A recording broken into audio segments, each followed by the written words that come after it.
Welcome বন্ধুরা, আমার all subject tuition চ্যানেলে তোমাদের সকলকে আবারও একবার জানাই স্বাগতম। বন্ধুরা, আজকে আমি হাজির হয়েছি তোমাদের লাস্ট মিনিট সাজেশান নিয়ে ইতিহাসের 8 মার্কসের।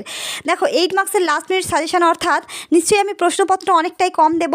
আমি ইতিপূর্বে তোমাদের একটি সাজেশান করেছিলাম, সেখানে 3টি করতে বলেছিলাম। আজকে আমি তোমাদের একটিই করতে বলবো। এই একটি হচ্ছে তোমাদের লাস্ট মিনিট আগে রাতের সাজেশান, অর্থাৎ এই একটি যদি তোমরা খুব ভালো করে যেতে পারো, আশা করছি এর মধ্যে তোমরা 100% এটাই তোমরা কমন পেয়ে যাবে। ঠিক আছে, তো সেই অনুযায়ী আমি তোমাদের সাজেশানটা করেছি যাতে করে তোমরা এই একটি কমন পেয়ে যাও। দেখো, আমি কিন্তু তোমাদের 100% গ্যারান্টি দিতে পারছি না, কিন্তু 99% এটা আসার চান্স আছে বলেই আমি এই প্রশ্নটা তোমাদের আগে রাতে একটু ভালো করে দেখে যেতে বলছি। তো খুব ভালো করে ভিডিওটি দেখবে, শুরু থেকে শেষ পর্যন্ত ছোট একটা ভিডিও। প্রথমে আমি তোমাদের কি বলছি একটু ভালো করে মন দিয়ে কথাটা শুনে নাও।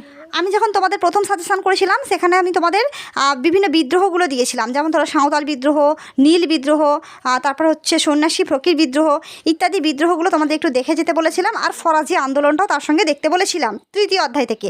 এরপর 4র্থ অধ্যায় থেকে আমি তোমাদের দিয়েছিলাম হচ্ছে মহাবিদ্রোহ। খুবই গুরুত্বপূর্ণ একটি প্রশ্ন, কেবলমাত্র মহাবিদ্রোহটাই অনেক রকমভাবে আসতে পারে, সেটাই আমি তোমাদের ঘুরিয়ে ফিরে দেখিয়ে বুঝিয়ে দিয়েছিলাম। প্রশ্নটা তোমরা ভিডিওটাতে তোমার প্রায় সবাই কম বেশি দেখেইছো। ঠিক আছে, এরপর আমি তোমাদের দিয়েছিলাম 7ম অধ্যায় থেকে নারীদের ভূমিকা, বিভিন্ন আন্দোলনের নারীদের ভূমিকা, অর্থাৎ সশস্ত্র বিপ্লবী আন্দোলনের নারীদের ভূমিকা এবং সশস্ত্র বিপ্লবী আন্দোলনের ছাত্রদের ভূমিকা। সেখানে তোমরা বীণা দাস, লীলা নাগ ইত্যাদি যে নামগুলো পড়বে, সেইগুলো কিন্তু তোমাদের 4 মার্কসের জন্য গুরুত্বপূর্ণ প্রশ্ন। তোমরা যদি একটু ভালো করে রাখো, তাহলে কিন্তু অতি অবশ্যই সেখান থেকে তোমরা কিছু না কিছু কমন পাবে। ঠিক আছে, এবার আমাদের মোট 3টি বড় প্রশ্ন আসবে। 3টি বড় প্রশ্ন আসবে তোমাদের এবছরে আসতে চলেছে 3টে অধ্যায় থেকে। কোন 3টে অধ্যায়? 3য়, 4র্থ এবং 7ম। ঠিক আছে, এই 3টি অধ্যায় থেকে তোমাদের একটি করে প্রশ্ন এবছরে আসতে চলেছে। তো তোমাদের যেহেতু একটি প্রশ্ন করতে হবে, তাহলে আমি তোমাদের যে কোনো একটি অধ্যায় খুব ভালো করে করতে বলবো। সেটা হচ্ছে 4র্থ অধ্যায়। 4র্থ অধ্যায় থেকে আমি তোমাদের কেবলমাত্র মহাবিদ্রোহ দিয়েছিলাম। নেক্সট পরের ভিডিওতে আমি তোমাদের বলে দিয়েছিলাম, যেহেতু আমার ওই অধ্যায় থেকে 2টি দেওয়ার কথা ছিল, কিন্তু আমি ভিডিও দেওয়ার সময় তোমাদের ভুলবশত একটি দিয়ে ফেলেছিলাম। তো পরবর্তীতে আমি কিন্তু তোমাদের আরেকটি তার সঙ্গে অ্যাড করে দিয়েছিলাম, সেটা হচ্ছে লেখায় ও রেখায় জাতীয়তাবাদের বিকাশ।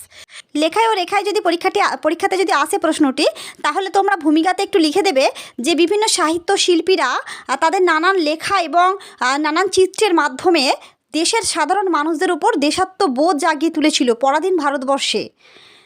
ওকে, তো এটা একটা ভূমিকার মধ্যে তোমরা ছোট করে লিখে দেবে। নেক্সট তোমরা 3টে পয়েন্ট করবে, সেটা হচ্ছে লেখায় 3টে পয়েন্ট হবে। লেখায় কী পয়েন্ট হবে? আনন্দ মঠ থেকে একটা হবে। আনন্দ মঠ কার লেখা? বঙ্কিমচন্দ্র চট্টোপাধ্যায়ের লেখা আনন্দ মঠ। তো আনন্দ মঠ সম্বন্ধে একটু ছোট 2-4 লাইন বলে দেবে যে আনন্দ মঠ ভারতীয়দের উপর একটা প্রভাব বিস্তার করেছিল, বিশেষভাবে দেশাত্মবোধ জাগিয়ে তুলতে। তো সেটা বিশেষভাবে সেটা সম্ভব হয়েছিল কারণ আনন্দ মঠে একটি গান রচনা হয়েছিল, যেটা হচ্ছে বন্দে মাতরম গান। এই গানটির দ্বারাই কিন্তু বঙ্কিমচন্দ্র চট্টোপাধ্যায় দেশাত্মবোধ, প্রত্যেকটা মানুষের মধ্যে ভ্রাতৃত্ববোধ, দেশাত্মবোধ জাগিয়ে তুলতে সক্ষম হয়েছিল। নেক্সট যেটা হবে সেটা হচ্ছে রবীন্দ্রনাথের গোড়া উপন্যাস। এই গোড়া উপন্যাসের মাধ্যমে মানুষ যেমন তাদের দেশাত্মবোধে জাগরিত হয়েছিল, তেমনই আমাদের দেশকে অন্যান্য দেশের কাছে আলোকিত করে তুলতে সাহায্য করেছিল এই উপন্যাসটি। ঠিক আছে, তো এটাও একটা উপন্যাস এবং আনন্দ মঠও একটা উপন্যাস। তো নেক্সট আরেকটা তোমাদের পয়েন্ট হবে স্বামী বিবেকানন্দের বর্তমান ভারত, এবং সেই সম্বন্ধেও তোমাদের কিছুটা বলতে হবে। তো খুব বেশি কিন্তু প্যারাগুলো খুব বেশি হবে না, অল্প অল্প কথাই তোমরা সেগুলো শেষ করবে।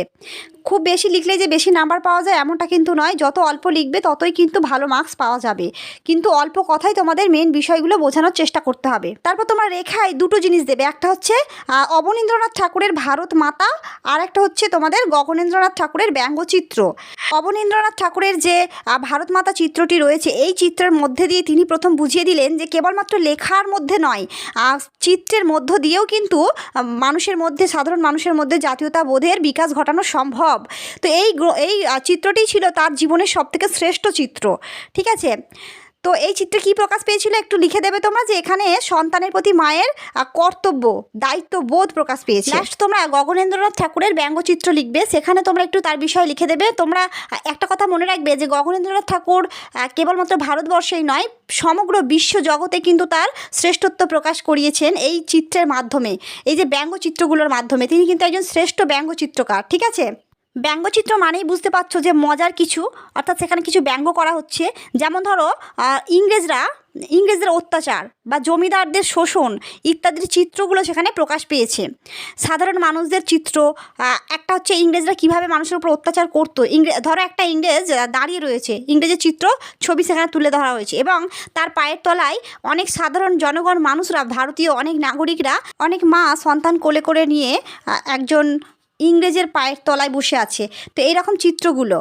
আবার ধরো একজন জমিদারের কাছে একজন কৃষকের হাত জোর করে দাঁড়িয়ে থাকা, এইসব কিছু কিন্তু একটা সাধারণ মানুষের কাছে বা দেশে ভারতীয়দের কাছে কিন্তু খুবই দুঃখজনক বেদনাজনক হয়ে দাঁড়ায়। তো তাদের মধ্যে কি হয়, সেখানে দেশাত্মবোধ বা জাতীয়তাবোধের জাগরণ ঘটে। তো এইগুলোই কিন্তু তোমরা শেষ প্যারাটা একটু সুন্দর করে লিখে দেবে, আর বেশি কিছু লেখার প্রয়োজন নেই। তো এটা তো আমি তোমাদের দেখে যেতে বললাম।